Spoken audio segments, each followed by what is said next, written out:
સુરતના પ્રથમ નાગરિક એવા મેયરની આતુરતાથી રાહ જોવાઈ રહી હતી, જે રાહનો આજે અંત આવ્યો છે। આજે મેયર, ડેપ્યુટી મેયર સહિતના પદાધિકારીઓની વરણી થઈ છે। સુરતનું મેયર પદ ફરી એક વખત સૌરાષ્ટ્રીયનના સિરે પહોંચ્યું છે। ચૂંટણી પરિણામના લગભગ 1 મહિના બાદ સુરત મહાનગરપાલિકાના પદાધિકારીઓની વરણી થઈ છે। સુરતના મેયર તરીકે વોર્ડ નંબર 14ના ઉમરવાડા માતાવાડીના કોર્પોરેટર માયાબેન માવાણીની વરણી કરવામાં આવી છે। ડેપ્યુટી મેયર પદે વોર્ડ નંબર 27 ડિંડોલીના કોર્પોરેટર સુધાકર ચૌધરીની વરણી થઈ છે। સ્ટેન્ડિંગ કમિટી ચેરમેન રિપીટ થયા છે।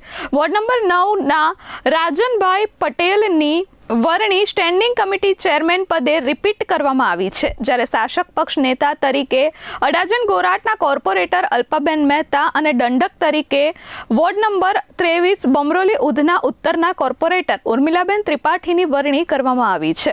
અત્રે ઉલ્લેખનીય છે કે આજે સવારથી જ મેયર, ડેપ્યુટી મેયર સહિતના પદાધિકારીઓના નામને લઈને ખૂબ જ સસ્પેન્સ રાખવામાં આવ્યું હતું।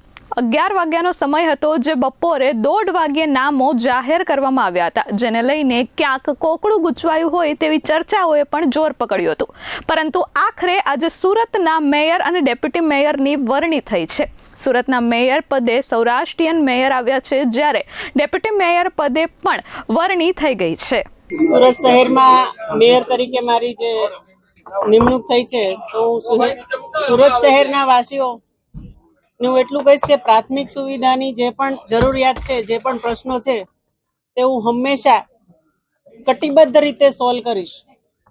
અને સૌનો આભાર વ્યક્ત કરું છું, જેમાં નરેન્દ્રભાઈ મોદી સાહેબનો, તમામ નેતાશ્રીઓનો, મારા સંગઠનનો, 30 વોર્ડના ચૂંટાયેલા મારા તમામ કોર્પોરેટર મિત્રોશ્રીનો પણ હું અહીંયાથી આભાર વ્યક્ત કરું છું।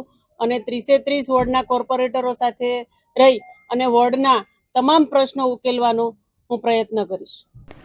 માયાબેન માવાણીએ મેયર પદનું તાજ સંભાળતા જ કહ્યું કે સુરતના અધૂરા રહેલા અને વિકાસના કામો અમે તાત્કાલિક ધોરણે પૂરા કરીશું। સંગઠનની ટીમ અને કોર્પોરેટરની ટીમ સાથે મળી અમે સુરતના વિકાસમાં હંમેશા અગ્રેસર રહીશું। અત્રે ઉલ્લેખનીય છે કે સુરતના હોદ્દેદારોના નામ જાહેર કરવામાં ભાજપના ઉચ્ચ નેતાઓને પણ પરસેવો છૂટી ગયો હતો।